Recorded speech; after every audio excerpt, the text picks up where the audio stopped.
আসসালামু আলাইকুম বন্ধুরা, কেমন আছেন আপনারা সবাই? আজকে একটা দারুণ সাথে তান্দুরি ফিশের রেসিপি তৈরি করে দেখাবো।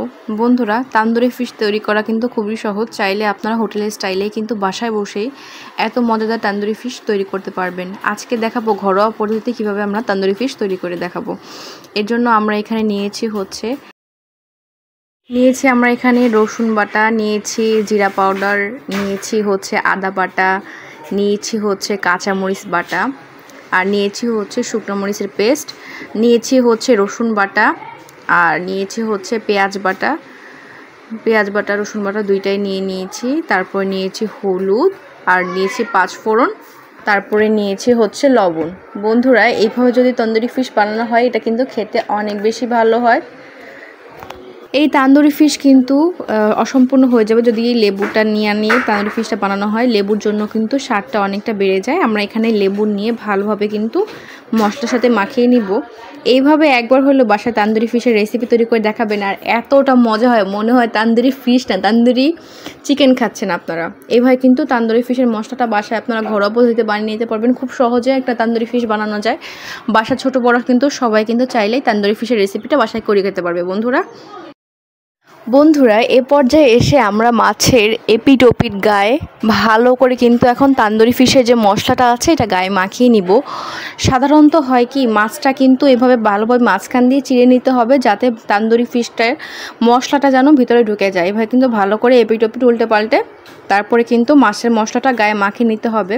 এভাবে কিন্তু বাসায় তান্দুরি ফিশ করে খেতে পারেন, সবাই কিন্তু আপনার রান্নার প্রশংসা করবে। বন্ধুরা, ভালোভাবে মাছের পেটের মধ্যে মাছের গায়ে ভালোভাবে কিন্তু তান্দুরি ফিশের মশলাটা এভাবে ঢুকিয়ে নিব। বন্ধুরা, প্রচণ্ড গরমের সময় আমার যখন কোনো কিছু খেতে ইচ্ছা করে না, তখন কিন্তু বাসায় এভাবে তান্দুরি ফিশের রেসিপি বানানো হয়।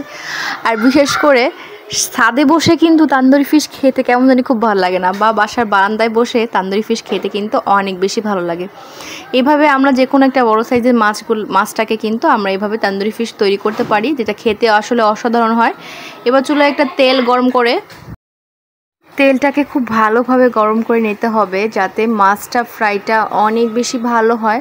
আর মাছটাকে প্রায় লাল লাল করে ভেজে নিতে হবে। আর এভাবে লাল লাল করে ভেজে নিলে যে খেতে এতটা অসাধারণ হয়, মানে জাস্ট আমি এই তান্দুরি ফিশের ফ্যান হয়ে গিয়েছি।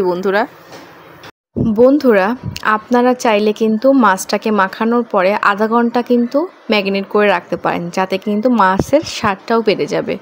আর যদি সময় স্বল্পতা থাকে সেক্ষেত্রে আপনারা 5 মিনিট পরেই কিন্তু মাছটা চুলায় দিয়ে ভেজে নিতে পারেন। সাধারণত আপনারা চাইলে কিন্তু এই তান্দুরি ফিশের রেসিপিটা গ্রিলে করতে পারেন বা তাওয়ায়ও করতে পারেন। আর তাছাড়া এমন একটা বড় সাইজের কড়াইতেও কিন্তু চাইলে এভাবে লাল লাল করে ভেজে নিতে পারেন। এই মাছটা খেতে এতটাই ভালো লাগে যে মাছের সাথে কিন্তু আর অন্য কোনো কিছুর প্রয়োজন হয় না।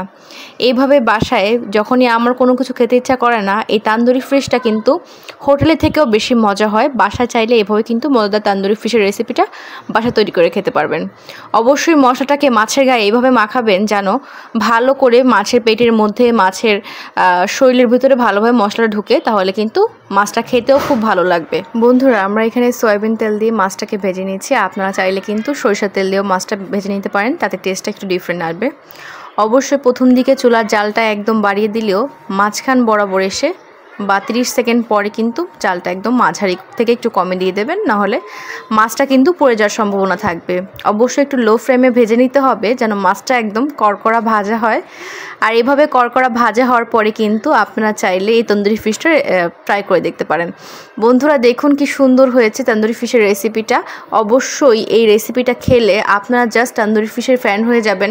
বাসায়ও চাইলে যে এত মজাদার তান্দুরি ফিশের রেসিপি তৈরি করা যায়, একবার হলেও বাসা তৈরি করে দেখতে পারেন। বন্ধুরা, একদম লেবু দিয়ে সার্ভ করে দেখাচ্ছি, আর খেতে এতটা টেস্টি হয়েছে কেন জানি না। বড় মাছের রেসিপিটা কিন্তু খেতে অনেকটা ভালো হয়। এখানে আমরা কার্প মাছ নিয়েছি, আপনারা চাইলে যে কোনো মাছ দিয়ে কিন্তু বড় সাইজের এই তান্দুরি ফিশের রেসিপিটা করে খেতে পারেন। বন্ধুরা, এমন একটা মজাদার তান্দুরি ফিশের রেসিপি থাকলে কিন্তু আর কিছুই লাগে না। বাঙালির কাছে যেন এটা অমৃতের মতো। আমরা প্রত্যেকটা বাঙালি, মাছে ভাতে বাঙালি সবাই কিন্তু মাছ খেতে খুব পছন্দ করি। আর বাসা যদি বানানো যায় এত মজাদার একটা হোটেলের স্টাইলে তান্দুরি ফিশের রেসিপি, তাহলে কার না ভালো লাগলে। অবশ্যই ভালো লাগলে লাইক কমেন্ট শেয়ার করে দিবেন।